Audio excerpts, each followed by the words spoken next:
नमस्कार, एचएस बिहार में आपका स्वागत है। मेरा नाम रिया है और किन्हीं कारणों की वजह से मैं बहुत दिनों से एक्टिव नहीं थी, लेकिन अब एक बार फिर से हाजिर हो गई हूँ एक बहुत ही इम्पोर्टेंट इन्फॉर्मेशन के साथ। अगर आप बिहार के हैं तो यह वीडियो जरूर देखिएगा और डरिएगा जरूर। शुरुआत करते हैं। बिहार जो है हमारे देश का तीसरा लार्जेस्ट स्टेट है पॉपुलेशन के मामले में।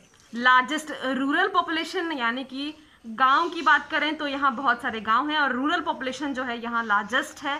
साथ ही साथ माइग्रेंट वर्कफोर्स जो है वो भी यहाँ का लार्जेस्ट है और इतना ज़्यादा है कि बहुत स्ट्रगल के बाद लोग वापस अपने घर आ सकें। यहाँ के सोशियो इकोनॉमिक इंडिकेटर्स की बात करें या सोशियो इकोनॉमिक इंफ्रास्ट्रक्चर की बात करें तो इन सब से आप वाकिफ हैं। यहाँ का इंफ्रास्ट्रक्चर किसी भी मामले में बहुत कमज़ोर है और सोशियो इकोनॉमिक इंडिकेटर्स भी बहुत कमज़ोर है।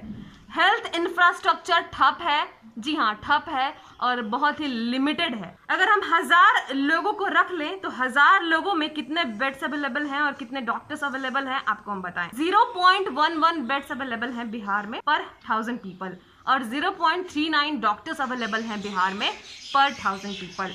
पिछले एक महीने में बिहार ने कुछ और ही देखा है। जी हाँ, बिहार में पिछले एक महीने में त्रासदी समझ गया, केसेस जो है वो डबल ट्रिपल हो गए। जी हाँ, डबल तो हमें दिखाया जाता है लेकिन एक्चुअली में वो ट्रिपल और उससे ज़्यादा है। यहाँ कुछ चीज़ें हुई हैं जिनके सिम्टम्स पाए गए, उनकी चेकिंग नहीं हुई, वो लोग मतलब उनका टेस्ट नहीं हो पाया।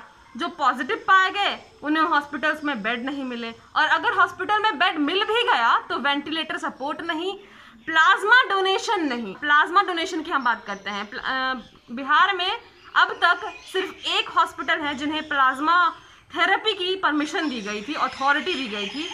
और अगर दूसरे अस्पताल में किसी मरीज को प्लाज्मा की ज़रूरत है तो आपको नहीं मिलेगा। जी हाँ, अब वो उनकी हालत कैसी भी हो आपको प्लाज्मा नहीं मिलेगा। प्लाज्मा सिर्फ एक ही अस्पताल में अवेलेबल है, वो भी लोग डोनेट करने नहीं आते। सबसे बड़ा प्रॉब्लम यहाँ की लोगों की क्या ही कहना, ना सोशल डिस्टेंसिंग मेंटेन करते हैं ना लॉकडाउन का पालन करते हैं।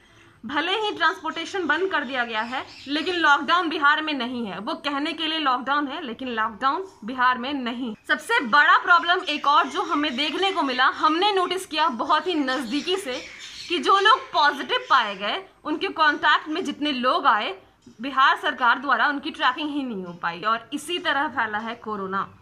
एक रिपोर्ट के अनुसार भले ही आजकल टेस्टिंग ज़्यादा हो रही है लेकिन फिर भी पूरे देश में बिहार जो है लोएस्ट टेस्टिंग रेशियो के साथ है, 7,917 पर मिलियन पीपल, और जबकि नेशनल एवरेज जो है वो 18,086 है पर मिलियन पीपल। उनमें से भी यहाँ एंटीजन टेस्टिंग ज़्यादा हो रही है कंपेयरिंग टू RT-PCR। हम सबको पता है RT-PCR टेस्टिंग जो है वो ज़्यादा एक्यूरेट है एंटीजन से, लेकिन फिर भी यहाँ एक्यूरेट टेस्टिंग बिल्कुल भी नहीं हो रही है।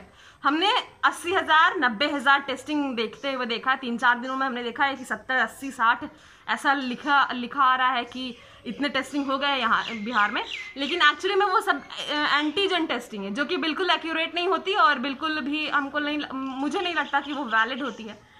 RT-PCR जो है वो एक्यूरेट होती है और एंटीजन वो एक्यूरेट नहीं होती है। तो यहाँ एंटीजन टेस्टिंग ही हो रही है, तो घबराइए मत। अगर आपको नेगेटिव आया तो आप पॉजिटिव भी पाए जा सकते हैं, अगर आप पॉजिटिव है तो नेगेटिव भी पाए जा सकते हैं, तो यहाँ कुछ सेफ नहीं है। और दूसरी बात करें तो थर्ड वर्स्ट डबलिंग रेट है 14.7 दिनों में और जबकि नेशनल एवरेज जो है वो 23.6 दिन है। तो आप बिहार की स्थिति देख सकते हैं। मैंने बहुत ही नज़दीकी से बहुत सारी चीज़ों को नोटिस किया है इन बीते दिनों में, तभी आपके सामने ये सारी इन्फॉर्मेशन शेयर कर रही हूँ कि बिहार में अगर आप कोरोना पॉजिटिव पाए जाते हैं और आपकी स्थिति गंभीर है यानी कि आप किसी और बीमारी से ग्रसित हैं या फिर आपको कुछ दिक्कतें आ रही हैं तो बिहार में भाई बाहर बिल्कुल भी नहीं है और बिहार सरकार पे आप बिल्कुल भी डिपेंडेंट नहीं हो सकते। आपको आत्मनिर्भर, जो मोदी जी ने कहा है, आत्मनिर्भर होना पड़ेगा। जी हाँ, आपको खुद से ही सब कुछ संभालना पड़ेगा। डॉक्टर्स भी नहीं अवेलेबल होते यहाँ, जैसा कि हमने आपको बताया 0.39 डॉक्टर्स अवेलेबल है पर 1000 पीपल। तो आपको रेशियो सब समझ में आ गया होगा, क्या स्थिति है बिहार की ये भी समझ में आ गई होगी। तो अपना ख्याल रखें, अपने अपनों का ख्याल रखें और सावधान रहें। अगले रिपोर्ट के साथ फिर मिलेंगे। धन्यवाद।